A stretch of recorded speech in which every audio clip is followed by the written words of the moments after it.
All right, well, welcome everybody to our weekly Wednesday webinar series. Sorry for all those issues. Make sure to have GoToWebinar marked as safe during this session and take the survey at the end. Don't miss our upcoming session next week on Introduction to Modeling and Simulation of Thermal Management and Fire Protection in Buildings. Check out our membership to get instant access to all of our webinars. And a real quick, huge thanks to our sponsor, Build Equinox CERV. CERV has a smart ventilation that only ventilates when you need it, along with built-in heat pump systems and dehumidification options made right in Urbana, Illinois, in a 100% solar power factory. Check out the Build Equinox CERV. And then also a huge thanks to our top tier sponsors, T-Stud. Real exciting. They had taken on the Structural Ingenuity Award through the Green Builder Media Sustainability Awards 2019. Very exciting for them. And so T-Stud is a structurally insulated framing system that saves money behind the walls and prevents thermal bridging without the expensive costs of exterior insulation. So welcome to Studies on Retrofits with Respiratory and Health and Indoor Air Quality. This course is approved for 1 hour in continuing education units. LEED AP Homes, AIBD, BPI, Certified Green Professional, NARI Green, as well as AIA, Health, Welfare, and Safety, which may make it applicable to your state-based design or contractor license. Today I'll be your moderator. My name is Brett Little, and I'm the Executive Director at the nonprofit, the Green Home Institute. So the question we're going to be asking today is how safe is it to not be ventilating our spaces and especially our kitchens, and what kind of health concerns can be attributed to that. And so I'm really excited to be presenting our speaker of Shelley Miller with the University of Colorado Boulder, who's going to be going over some different studies. So with that, Shelley, please take it away. Thank you. Great, thanks, Brett. Do you see my first slide?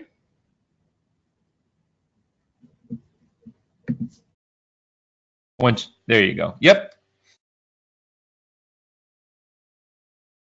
I've been studying urban air quality for the over 20 years, and I'm going to share with you some of our research on the indoor environment. And we spend 90% of our time indoors. So what is a healthy home? These items here on this slide are summary of a healthy home from the National Center for Healthy Housing. And we might start with a dry home. If your home is damp, it provides a nurturing environment for mites, rodents, and molds, all of which are associated with asthma and respiratory illness. Your home should be clean. There is a causal relationship between exposure to mice and cockroaches and asthma episodes in children. So keeping your home clean is key. It also should be safe, since the majority of injuries among children occur in the home. It needs to be contaminant free. Most household cleaning products and personal care products have toxic chemicals in them, which leads to many illnesses and high exposures of toxic chemicals. Your home also needs to be well ventilated. Studies show that increasing the fresh air supply in a home improves respiratory health, and that is where we're going to focus our talk today. Your home also needs to be well maintained and thermally controlled. Why actually spend time and money ventilating the home? Well, it's because it makes your indoor environment comfortable for most people. That's focusing on the temperature and relative humidity mostly. It also dilutes and removes emitted pollutants that come into the indoors by human activities and occupant activities. And finally, it improves health. It reduces sick building syndrome symptoms, allergic reactions, decreases respiratory infections. I like this graphic because it had a lot of unique components to how the building envelope protects the indoor environment from the ambient environment, and all the key components. It protects the occupants indoors from environmental impacts from wind and rain and temperature, and also industrial pollution and solar radiation. And the key parts that I wanted to draw our attention to is the circle with the infiltration title. This is where we get some uncontrolled airflow into the building envelope through pressure and temperature differences. We can also then mechanically ventilate our building by adding mechanical ventilation, which many homes currently don't have, but that is the move, which is a great development. And we'll talk a little more about that. And then there's also natural ventilation, where you might open your window to let some fresh air in during the hot summer time. And then we'll focus today also on how the urban air pollution can impact your indoor environment if you're bringing polluted air into your home.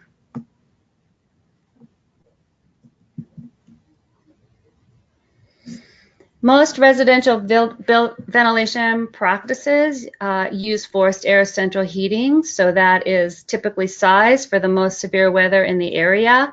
It really only operates intermittently, and it has very crude filtration, although if you do operate it continuously during high pollution episodes, it has been shown to decrease indoor air concentrations of particulate matter.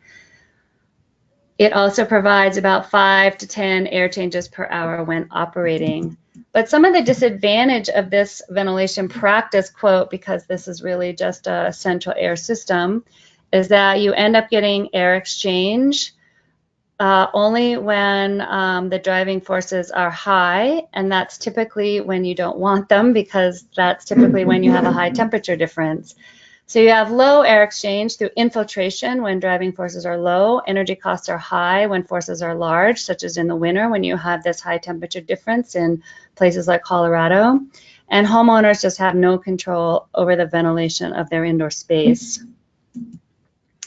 So the future and what's going on in many developments right now is to install energy recovery ventilation. So we have direct in supply air and then filtering that air as it comes into the indoor environment.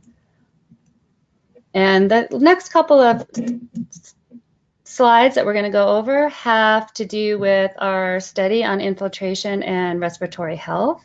So we're going to focus on the two aspects that we talked about earlier, which is the urban air pollution and the infiltration into the home.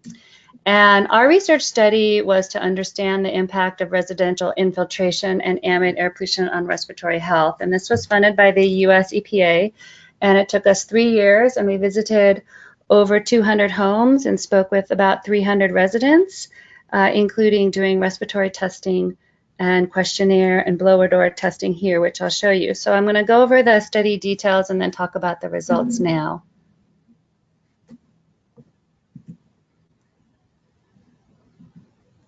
This is a map of the study region showing where the homes were enrolled. So you'll see most of them are in the Denver metro area, ranging all the way north by Loveland and then east to Aurora. And we recruited most of these homes via mailings with support from Xcel Energy, which is a very expensive and inefficient way to recruit homes, but it was really the only way to access the homes that had been qualified for weatherization according to their income, and then they had to be non-smoking single-family homes. We had 2 teams that went into each home. One was an engineering team that did the blower door testing, did some home characterization, and we always did a carbon monoxide test to make sure we didn't have any toxic levels of CO in the home, of which we did have a couple. And then we provided the homeowner with some information about their home.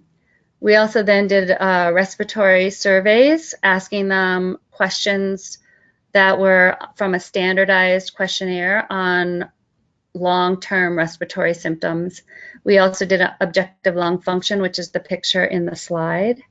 That's spirometry, where you blow into a device. It's a pretty hard test to do. So there were a lot of people who had chronic diseases or had the inability to perform the test because of their current respiratory health. But everyone was able to do the surveys. And so then that was our data set. I'm going to summarize briefly what we learned from the engineering part of the study. This figure shows the distribution of the annual average air exchange rate. Now what we did is we used the blower door test to estimate the leakage area for each home. And then we incorporated some meteorology or some weather information from Colorado and also some information about each home to model empirically the annual average air exchange rate. And this typically only really accounts for the infiltration type of home ventilation, and in no way can we adequately account for window openings in homes currently in our modeling of infiltration ventilation of homes. So what you'll see here is that the homes that were weatherized, so they had been visited by contractors and weatherized by the weatherization program run by the DOE, and many of those homes had had Energy Star appliances reinstalled and had some air tightening and air sealing done in the home. And then we also visited homes that had qualified for weatherization but for whatever reason did not choose to do weatherization. And then we had a small subset of homes that were built green. These homes, as you can see, were tighter than the rest of the homes. They were built already tight, and they also, many of them had ERVs installed, and so those were more of a high performance, low income home. So what you can see from here is actually the weatherized and non-weatherized homes had very similar distributions for annual average air exchange rates. We then did a walk through the home and tried to assess what weatherization had been done on the home by observation. We were not able to extract the data from the Colorado Energy Office on what they had actually done in the home, but we did observation and we looked for weather stripping, caulking, foam sealing, and ductwork sealing. And we did observe many of these in many of the homes, and we gave each one a point for each of these retrofits. When we look at the annual average air exchange rate as a function of the E-score, which is the number of energy efficient retrofits we could observe, we do see a linear relationship that's statistically significant. So in fact, the more energy efficiency retrofits that you do in your house, the lower your annual average air exchange rate goes. And so that shows us that these efforts are in fact tightening the home and reducing the leakage on the home. When we use a statistical model to try to figure out which one of these efforts is the most effective, we find that all window weather stripping and air handler ductwork sealings are the two things you could do in your energy efficiency retrofits to have the most impact on tightening up your home. So when we add in household variables, however, such as volume and building age, we find that those are also very, very important and probably more important. So how big is your home and how old is it? Also determine what your leakage or your infiltration will be. All right, we'll go to the respiratory symptoms part of the study where we collected respiratory symptom data by asking questions. And this data has been published in this paper that just came out this month. And so I'm just going to summarize briefly what we learned and what is written up in this paper. This is the key graph for the results, and it's basically a graph of an epidemiological analysis of our data, so I'll walk us through it. We have 6 panels, and these are 6 different questions that we asked each participant. So we asked them about their cough, their wheezing, limited activities, current asthma, etc. And then on the y-axis, we have what's called the odds ratio. And so that's the odds of having this respiratory symptom. And it's an odds ratio. And so if you have an odds ratio of 1, that means you have really no chance of having this cough symptom. But as you go above 1, that shows us that you will definitely have this symptom. And what we do find is that higher annual average air exchange rates, we see higher odds ratios for having these symptoms. And if the dot and the error bars are above the 1 line, then that tells you that it's statistically significant result. So we find that medication, dry cough at night, and a cough increase with annual average air exchange rate and are statistically significant at high annual average air exchange rates. These models, we ran lots of sensitivities. We accounted for many, many factors, including sex, age, race, how close to ward or major road, air pollution, past smoking, etc. We went round and around trying to explain this result and decided to take a look at a stratification of the participants. And so we broke the population up into the people who had lived farther from the road and people who lived within 200 meters of the road. Because our hypothesis was then, well, maybe this result is because of traffic-related air pollution exposures. And this urban air pollution is coming into the homes when there's a higher infiltration rate into the home. And so this graph shows that the light blue circles have the higher traffic-related air pollution exposures and the dark blue circles have the lower exposures. And we see a differential here, meaning that people live closer to roads seem to have higher odds ratios of symptoms. And so this helped to inform us that, in fact, what's going on is that as you have higher and higher leakage rates in homes or infiltration rates in homes in urban areas, you will see more respiratory symptoms being reported. The lung function testing, we're still working on the paper, but we have generally just a couple of things to share with you right now. What we found is that we find that the annual average air exchange rate is positively associated with an increase in the lung function ratio scores.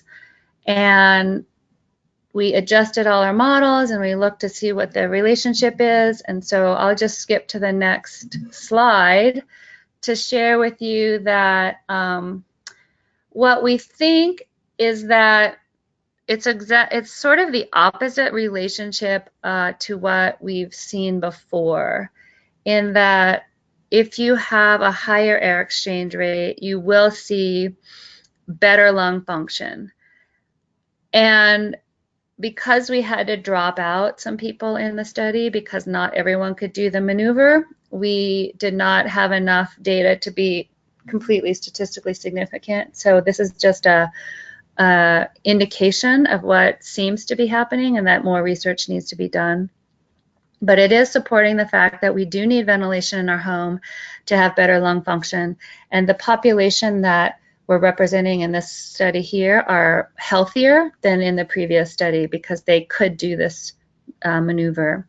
So that's my complicated yet simple explanation of these results. Hey, Shelley? Go ahead. Yeah. So one question on the urban, the people who live near roads and having more respiratory issues. I mean, were you able to determine, is it just simply because their house is, near the road and more less quality air is getting pulled into the house, or is it more because they live in an urban area and they work and probably play and just are more living in an urban area in general, or a little bit of both? We think it's the former. We think it's they live in a home that is fairly leaky and that it's closer to an urban roadway, and okay.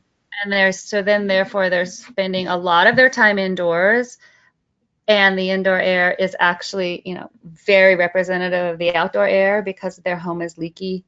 And we know traffic-related air pollution causes respiratory illness, disease, and death. So we think the home is not really protecting them from these exposures. Another question is, something seems off about the window weather stripping stat. We know air sealing can bring significant energy savings, but not replacing windows, which also addresses leaky window scenario. If sealing window leaks brings this large increase in IAQ, shouldn't general air sealing provide even better results? Apologies if this was addressed and I missed it. So the question is about window sealing, and we saw that was one of the energy efficient retrofits that were impactful. Yeah, I mean, in the population that we were working with, that seemed to be a good retrofit to do. I don't know if it's, that's all I can say. I don't know if it's region specific or what. And I'm a little bit surprised that you report that replacing windows with better windows and reducing the the thermal bridging through the window doesn't have an impact, because that would seem like it would. And then another question was on the homes, again, that had better ventilation, and so less respiratory issues. And obviously, you made it clear that more study needs to be done.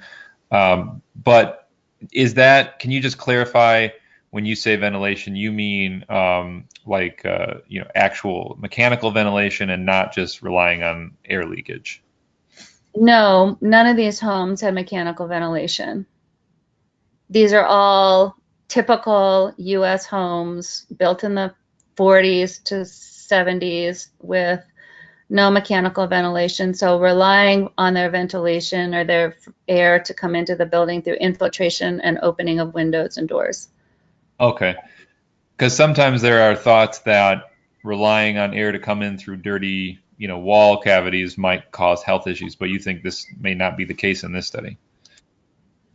Yeah, we have no indication at this time that that's playing a role.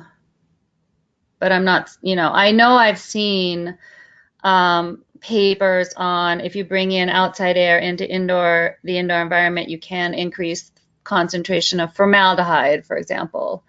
But I don't have that indication in this study. Okay, thank you. Yeah.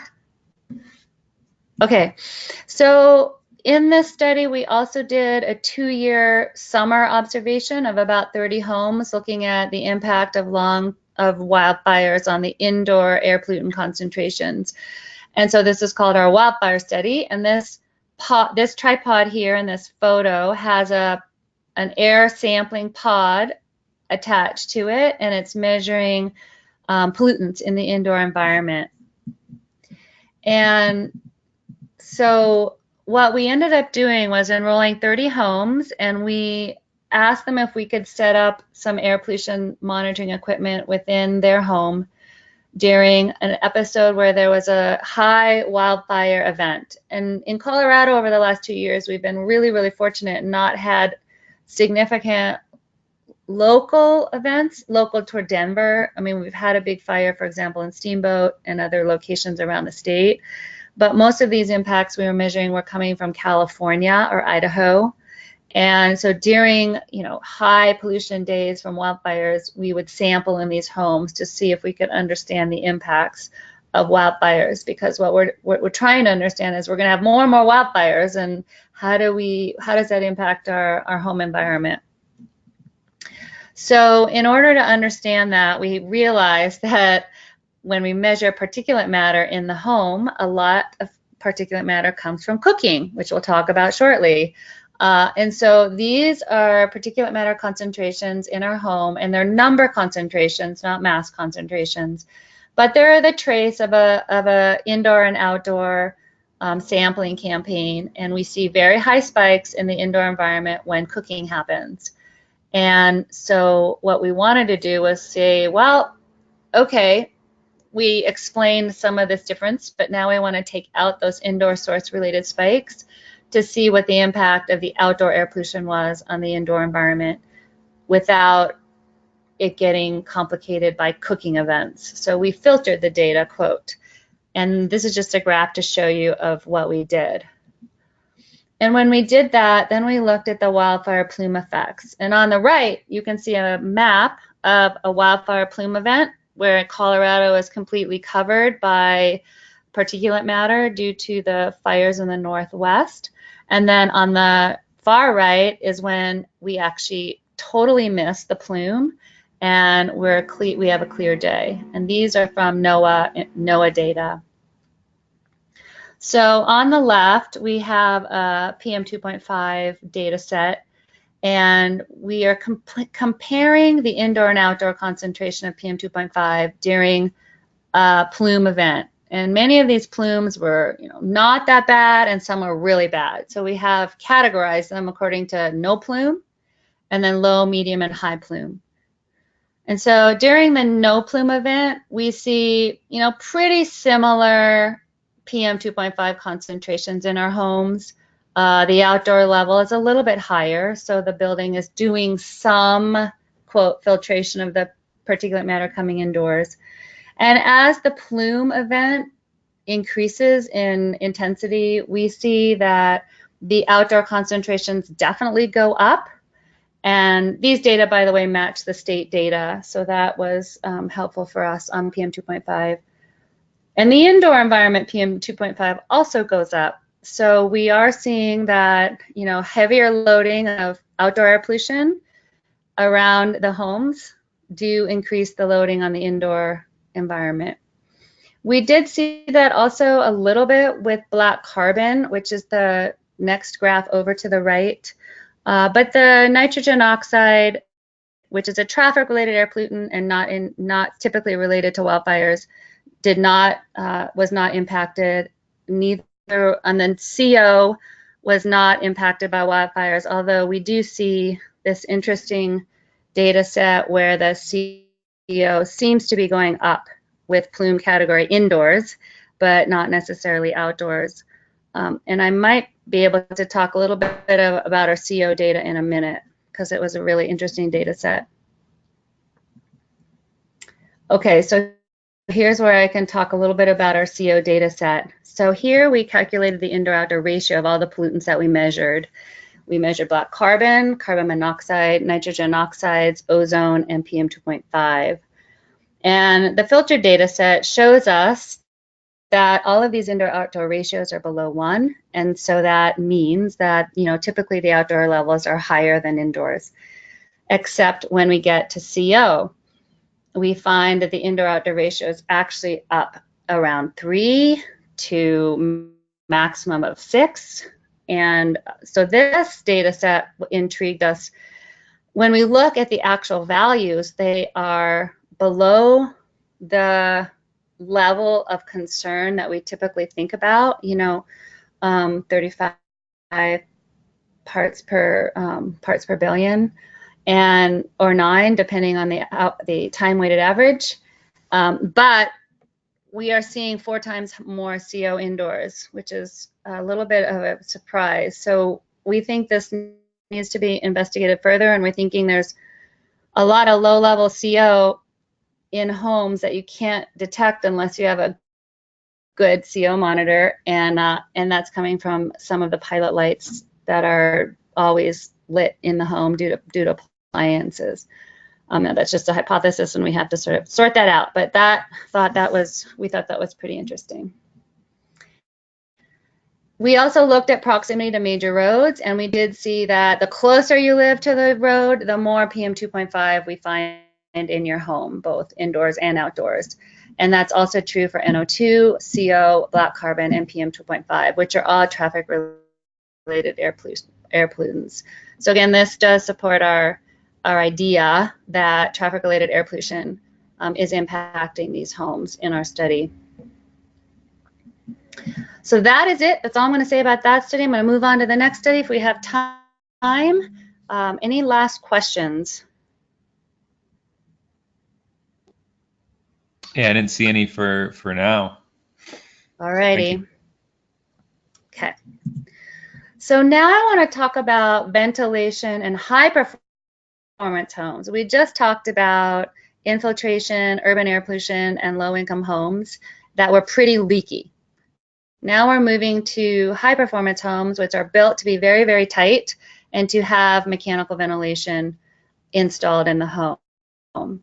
We wanted to better understand the impact of occupant activities on the high performance homes. And this came about because I was at a passive house conference in Palo Alto, and I visited a passive house on the passive house tour, and they were really lovely homes, and yet in the kitchen by the stove there was no exhaust hood, and I was surprised because I know that these homes are quite tight, and I asked a few people, why aren't there exhaust hoods over the stove? And they said, oh, because we handle it a different way. So I thought, well, okay, let's look at this and see if the way these homes are designed is working to extract cooking emissions. So that's the genesis of this study. So this study is published. It was published last year in Building Environment. So for a few of you who don't know what a passive house is, it's basically a design concept for a low energy building. And it has lots of unique components to it. This is a graph coming from the Passive House Institute. That's the German version of the Passive House Institute, but we have a great organization here in the US as well. But I like this graphic. And it shows all the key factors in the home, which usually have, improved insulation, really paying attention to thermal bridging, looking at high performance windows, and making the building airtight, and using energy recovery ventilation. And these last two are the two that really impact indoor air quality. So in the ERVs that are typically used in these homes, they provide a continuous air exchange rate, and many of them have very nice filtration involved as well. These are the ERVs, typical ERVs that were also in our other study in the low income homes that were built green.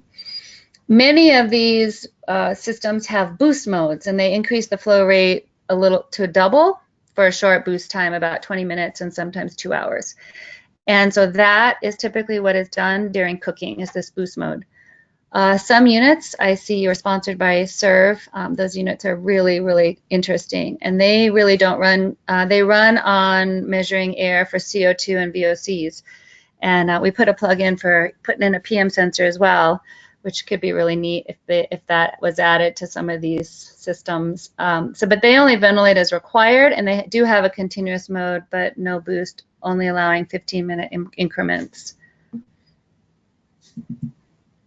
So in our study, we monitored the air for a variety of pollutants, but we also performed a prescribed cooking activity. We did the activity twice in each home, once with the ventilation in standard mode and once in boost, or continuous if no boost was available. So that would be like a serve. We didn't allow it to do intermittent processing. We had to turn it on continuously. And then we compare the results to published standards, previous studies, and differences. Here's our study setup. We measured TVOC, PM 2.5, CO2, formaldehyde, and radon. Our cooking experiment consisted of oil being placed in the pan, turned on for 1 minute, the egg was cracked and added, and the splatter screen was placed on top, and then was cooked 3 minutes, flipped, and 3 minutes more. And my grad student who did this study was commenting that probably 3 minutes is a pretty long time for cooking an egg, once on each side, but that's what we ended up doing. The egg was removed from the pan, and the oil was wiped with a paper towel to reduce smoking. We also did a sleeping experiment where we installed our instrumentation and had the residents sleep normally for a night with the door closed at least one night, just to document whether CO2 levels are reasonable in the bedrooms. We do see some studies showing very high CO2 levels in bedrooms at night, and are looking at this as a source of high CO2 exposure. This is where our homes were located. We had one conventional home. We had a few tight buildings with passive qualities, but that had not been, quote, certified. And then we also had an uncertified passive house, and then some houses that were passive PHI or CEUS certified. So those are the blue homes, and then the green home was two passive houses, but not yet certified.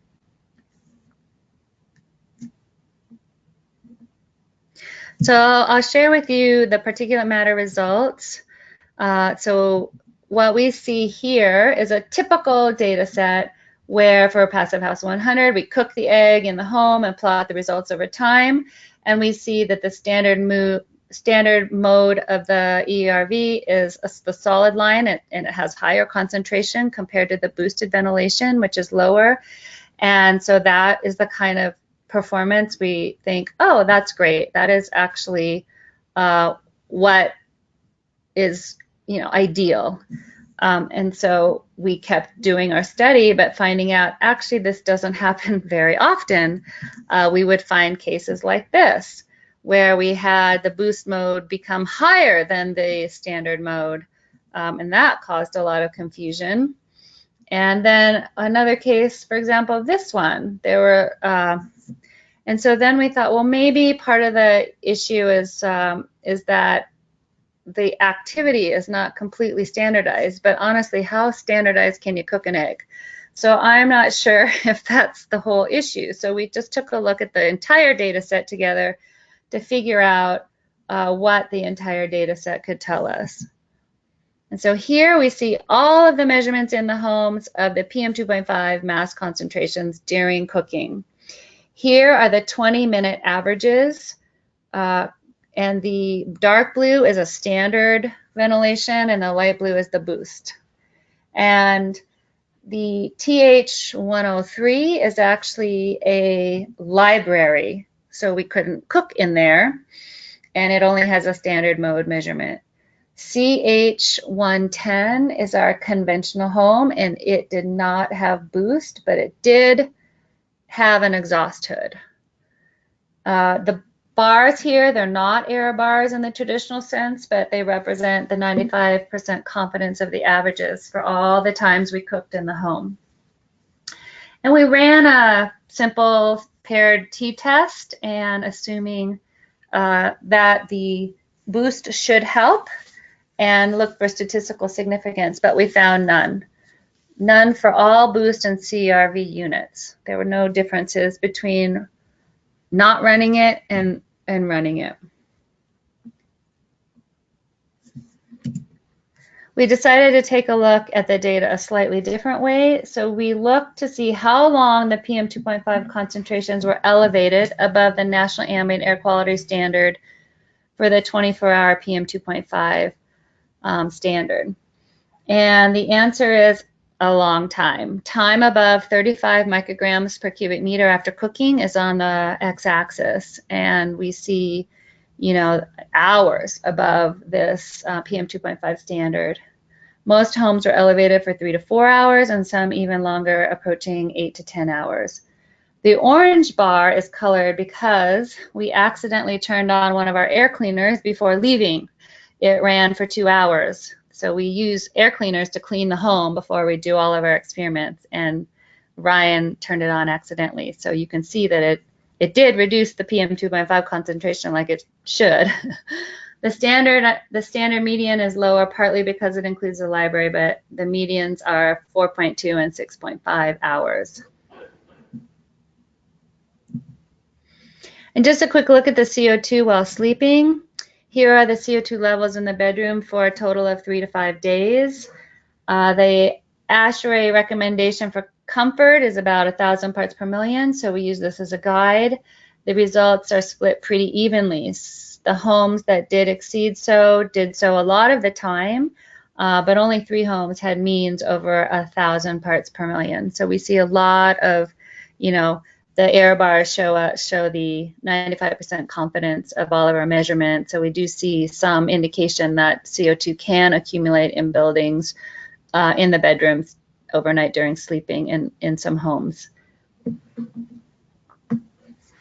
Finally, we took a look at TVOC, and it's a difficult measurement to get a lot of value out of because it's just total volatile organic compounds. Some of the organic compounds are natural; they're emitted by oranges and pine trees, and some of them are very toxic and they're emitted, you know, and cause cancer, like benzene. So it's difficult to figure out what a TVOC measurement means, but there is some indication in the literature that if you have, you know, around 400 micrograms per cubic meter or 500, you know, you will experience, you know, you will experience degraded air quality. And so the LEED O+M version 4.1 indoor environmental quality performance is 500 micrograms per cubic meter max for new commercial buildings. Now we converted that to parts per billion because that's what our instrument measured. And to do that, you have to do a few things like assume a molecular weight and a barometric pressure. So 500 microgram per cubic meter max is 325 parts per billion. And here are the results for all of our homes, and they're sort of all over the place. But one thing that we want to highlight here is that the instrument we used was a photoionization detector, and it has a pretty long warm-up period. So we had to clip off a couple of hours in the beginning of the measurements before we considered the data. And so these are the data now that you see here. So all of them, you know, there's some that are higher and some that are lower, and let's take a look at the averages. So most homes, you can see, fall under this LEED indoor environmental quality performance limit. And then the median for all passive house type homes is 460 micrograms per cubic meter, which is just under the 500, but it's pretty close. The three with the lowest deviation were mostly remotely located, which, you know, could indicate some impacts of urban air pollution on the homes that were not remote locations. A couple of previous papers on passive and high performance homes found lower TVOC than what we found in our homes, between 100 and 200 micrograms per cubic meter.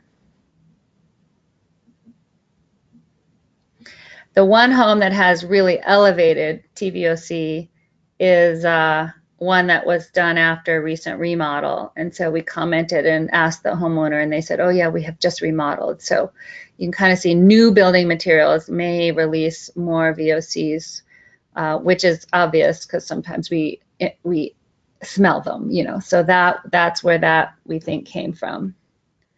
All right, last slide. Back to our initial diagram here of the building envelope and all the factors that influence the indoor environment. And what I want to conclude with is a couple of statements, and that is that ventilating your home is important. You know, if you have your windows open, then if you live in an urban area, you may have air pollution, urban air pollution impacts. If you rely on infiltration, you're going to be losing energy. And mechanical ventilation really has a potential to provide the best quality air with low energy expenditure if you use the right system with filtration in urban areas. And finally, also exhausting point source pollutants is important. The current best practice is to use an exhaust hood. Use in passive homes needs makeup air, and it gets a little bit more complicated. And if you participate in any activity on Twitter, we have quite an active conversation about how to do exhaust hoods in passive homes on Twitter. So with that, I will conclude, but Brett, you want to do the last slide? Yeah, thanks, Shelley. So real quick before we wrap up, you know, the LEED for homes version 4 for both single family and multifamily prerequisite under environmental quality ventilation does require that all homes utilize local exhaust. And so that has a lot of different meanings to it as far as following the ASHRAE 62.2 standard. Section 5 and 7, and exhaust only or supply only is sufficient. But in regards to our conversation today, you know, we do need to see in one end, we need to see the hood range be over the kitchen, and it needs to be exhausted out the attic. It can't terminate in the attic, which can cause all sorts of issues. It can't be a recirculating hood range, so it must exhaust. And then also, if it's one that supplies over 400 cubic feet per minute, a pretty intense one, there does need to be makeup air for that.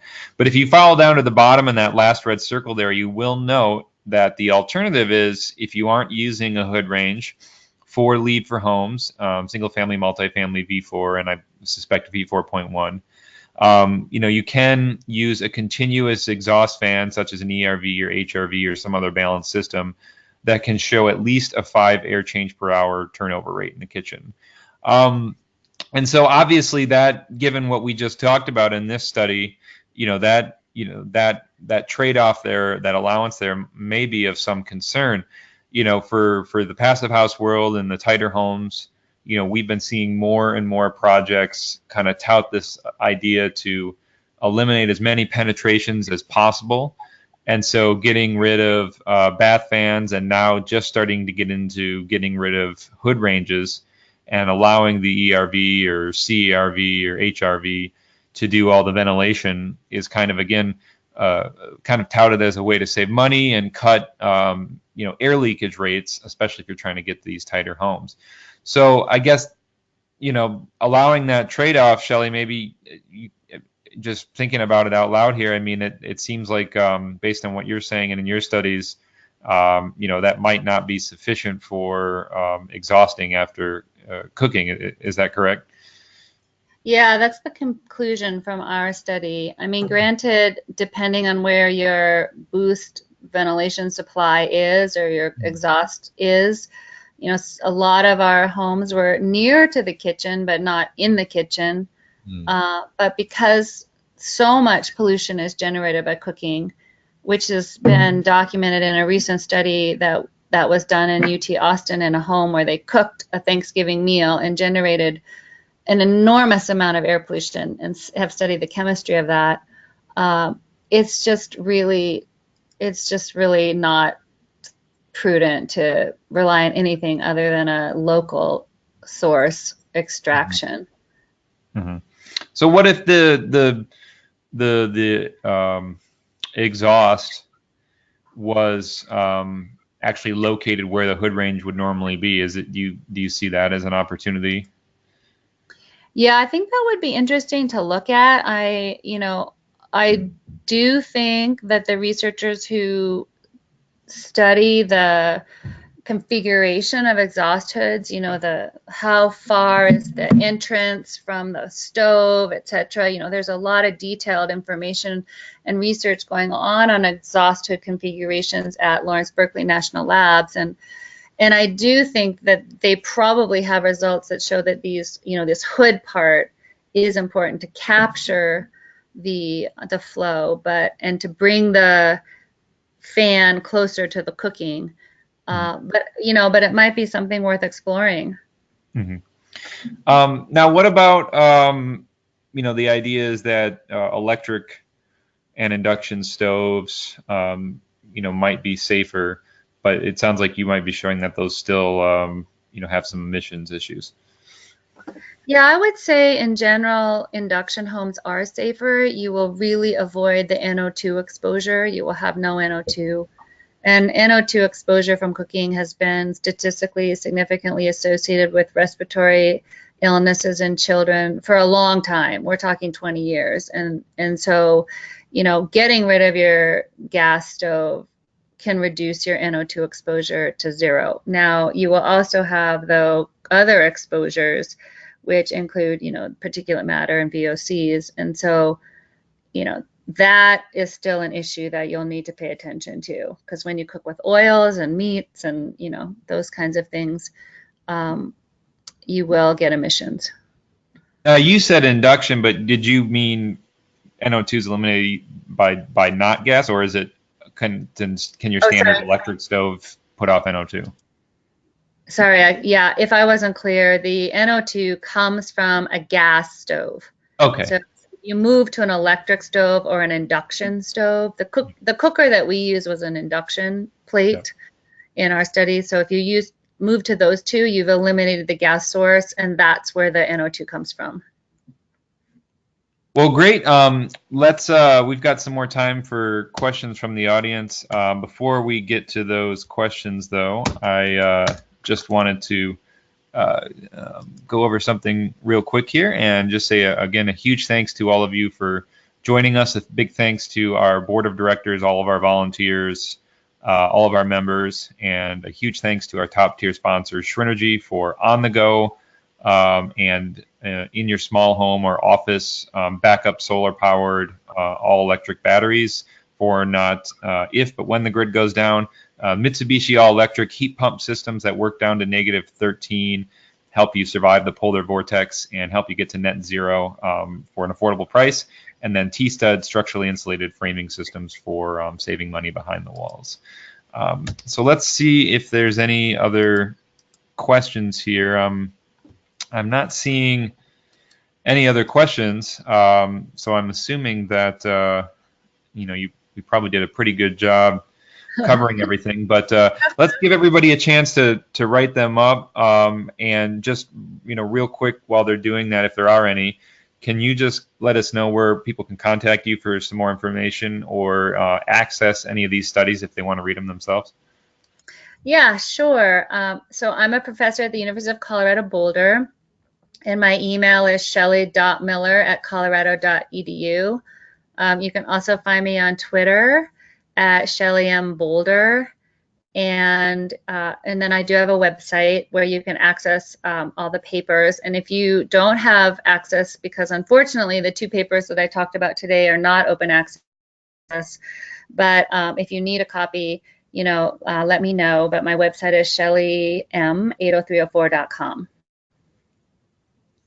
Yeah, and I was going to say that that's how Shelley and I connected, I believe, was through some Twitter conversations.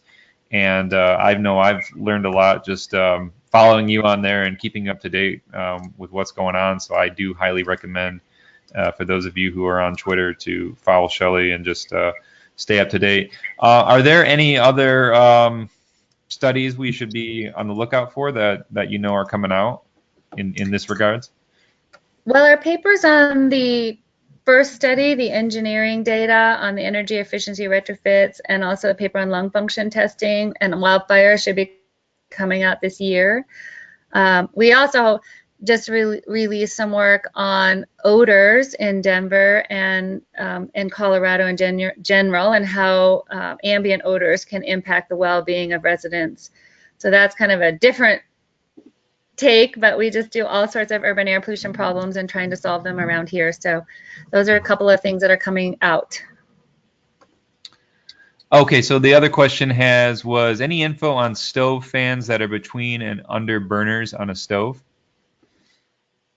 Oh, I know. Those are so interesting. So we did some pilot tests last summer looking at exhaust hoods, and one of them we tested was, extraction that happened at the back of the stove, and then took the air, beneath the stove, and then exhausted it out of the building. And we found in that one experiment that it actually worked pretty good.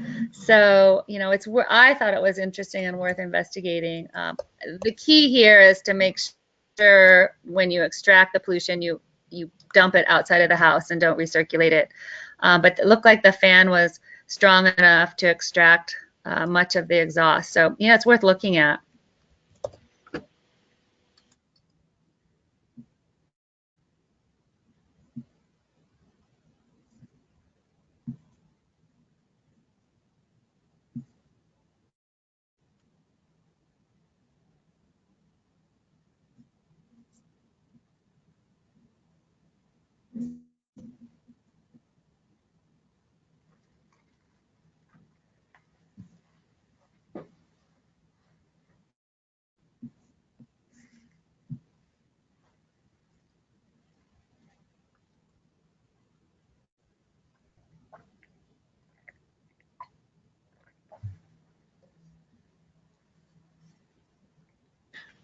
Hey, everybody. Well, I don't see any other questions here, so let's wrap up.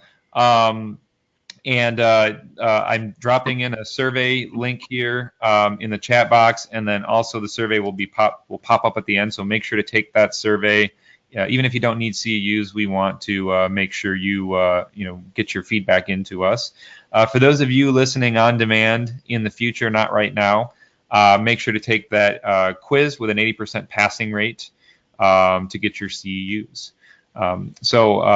That's it for now. We're at our time. Sorry for the issues. Glad we were able to get through it still pretty much on time. And thanks for joining us here, Shelley, and have a great rest of your week, everyone. Take care.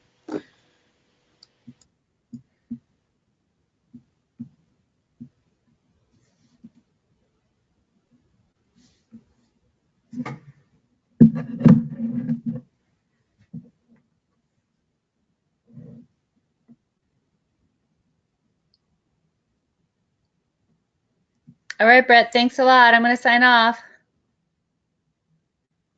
Okay, thank you. Yeah, I hope it worked out like you were thinking. Yep, no, I appreciate it. Thank you. Okay, bye.